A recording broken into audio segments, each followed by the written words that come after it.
আসসালামু আলাইকুম প্রিয় শিক্ষার্থীবৃন্দ, তোমাদের সকলকে স্বাগতম জানাচ্ছি। আজ আমরা তোমাদের গণিত বইয়ের ৫৬ পৃষ্ঠার অঙ্কগুলো সমাধান করব। বন্ধুরা, তোমরা যারা আমার চ্যানেলকে এখনো সাবস্ক্রাইব করনি তারা সাবস্ক্রাইব করে আমার পাশে থেকো। আমার এই ভিডিওটি ভালো লাগলে তোমার সহপাঠীদের সাথে শেয়ার করিও, যাতে তারাও এই বিষয়ে উপকৃত হতে পারে। চলো বন্ধুরা, এই পৃষ্ঠার অঙ্কগুলো সমাধান করি। প্রশ্নে দেওয়া আছে ক বোতলে 2 ভাগের 1 লিটার এবং খ বোতলে 3 ভাগের 1 লিটার পানি রয়েছে। বোতল দুইটিতে মোট কত লিটার পানি রয়েছে?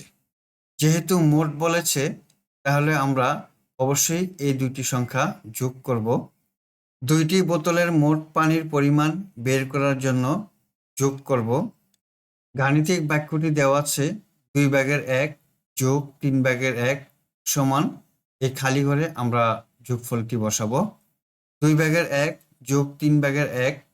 এখন এই ভগ্নাংশ দুটির হর 2 এবং 3 এর লসাগু নির্ণয় করব। 2 এবং 3কে কোনো সংখ্যা দিয়ে ভাগ যায় না, শুধু 1 দিয়ে যায়।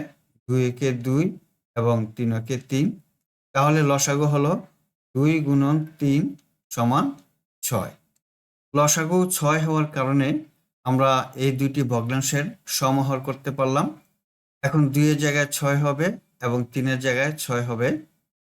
এই দুইটি ভগ্নাংশের হর হলো 6, অর্থাৎ সমহর।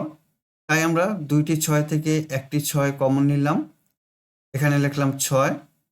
বন্ধুরা, তোমরা মনে রাখবা, হর দিয়ে হরকে ভাগ করতে হবে এবং লব দিয়ে হরকে গুণ করতে হবে।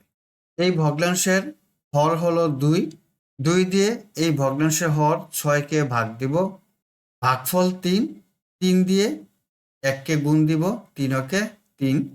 3 দিয়ে এই ভগ্নাংশের হর 6কে ভাগ দিব, ভাগফল হলো 2। 2 দিয়ে এই ভগ্নাংশের লবকে গুণ দিব, 2 কে 2। এই দুইটি ভগ্নাংশের হর একই হয়, অর্থাৎ 6 হওয়ার কারণে দুইটি 6 থেকে একটি 6 আমরা কমন নিলাম। এখন 6 দিয়ে 6কে ভাগ দিই, ভাগ করলে হয় 1। 3 দিয়ে 1কে গুণ দিই, 3 কে 3, যোগ বসালাম। 6 দিয়ে আবার 6কে ভাগ দিলে 1। 1 দিয়ে এই 2কে গুণ দিলাম, 2 কে 2। 3 আর 2 যোগ করলে হয় 5, আমরা এখানে লিখলাম 5 আর 6 লিখলাম নিচে। ভগ্নাংশটি হলো 6 ভাগের 5। এখন এই দুইটি বোতলে মোট কত লিটার পানি আছে আমরা বের করলাম। দুইটি বোতলে মোট কত লিটার পানি আছে আমরা বের করলাম। খালি ঘরে লিখব 6 ভাগের 5। উত্তর 6 ভাগের 5 লিটার পানি রয়েছে। 1 নম্বরের এই অঙ্কটি আমরা এখন করব। সমহর বিশিষ্ট করে যোগ করি। 4 ভাগের 1 যোগ 3 ভাগের 1। দুইটি ভগ্নাংশের হর 4 এবং 3। 4 ও 3 এর লসাগু কত হয়?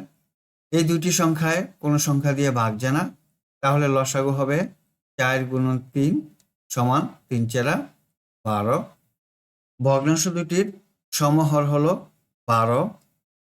4 দিয়ে 12কে ভাগ করলে 3 4 12। 3 দিয়ে এখন 1কে গুণ করি, 3 কে 3। এই 3 দিয়ে আবার 12কে ভাগ করলে 4। 4 দিয়ে 1কে গুণ করি, 4 কে 4। দুইটি ভগ্নাংশের হর একই, অর্থাৎ 12। দুইটি 12 থেকে একটি 12 কমন নিলাম, আমরা এখানে লিখলাম 12। 12 দিয়ে 12কে ভাগ করলে হয় 1। 1 দিয়ে 3কে গুণ করলে 3 কে 3। 12 দিয়ে আবার 12কে ভাগ করলে হয় 1। 1 দিয়ে 4কে গুণ করলে 4 কে 4। এখানে 12 বসাই, 3 আর 4 যোগ করলে হয় 7। উত্তর 12 ভাগের 7। 1 নম্বর প্রশ্নে 3টি অঙ্ক দেওয়া আছে, এই 3টি অঙ্ক আমরা যোগ করব। প্রথমেই 1 এর 1, 4 ভাগের 1 যোগ 5 ভাগের 2। 4 ও 5 এর লসাগু আমরা করব। 4 5 20। হর দিয়ে হরকে ভাগ করতে হবে। 4 দিয়ে 20কে ভাগ করব, 4 5 20। এখন 5 দিয়ে 1কে গুণ করব, 5 কে 5, যোগ চিহ্ন বসাবো। 5 দিয়ে 20কে ভাগ দিব, 4 5 20। এখন 4 দিয়ে 2কে গুণ করব, 4 দুগুণে 8। নিচে হর 20 বসাবো, 5 আর 8 এর যোগ করলে হয় 13। উত্তর 20/13। 2 নম্বর অঙ্কটি করব। প্রথমে 6 এবং 9 এর লসাগু নির্ণয় করব। 6 ও 9 এর লসাগু পেলাম 18। আমরা এখানে লিখি 18। এখন হর দিয়ে হরকে ভাগ দিব। 6 দিয়ে 18কে ভাগ দিলে 3 6 18। 3 দিয়ে 1কে গুণ করি, 3 কে 3 যোগ 9 দিয়ে 18কে ভাগ করলে 9 দুগুণে 18। 2 দিয়ে 2কে গুণ করি, 2 দুগুণে 4। নিচে 18 লিখব। 3 আর 4 এ যোগ করলে হয় 7। উত্তর 18/7। 3 নম্বরের 8/1 যোগ 6/5। এই দুটি ভগ্নাংশের হর 8 এবং 6। 8 ও 6 এর লসাগু নির্ণয় করব। 8 ও 6 এর লসাগু পেলাম 24। আমরা এখানে লিখি 24। এখন হর দিয়ে হরকে ভাগ দিব। তাহলে 8 দিয়ে 24কে ভাগ দিলে ভাগফল হয় 3। 3 দিয়ে লবকে গুণ দিব। লব হলো 1, 3 কে 3 যোগ 6 দিয়ে 24কে ভাগ দিব। 4 6 24। 4 দিয়ে 5কে গুণ দিব।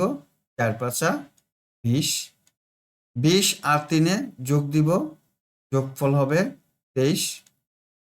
উত্তর 24/23। শিক্ষার্থী বন্ধুরা, আশা করি আজকের অঙ্কগুলো তোমরা বুঝতে পেরেছ। আজ তাহলে এই পর্যন্তই। আল্লাহ হাফেজ।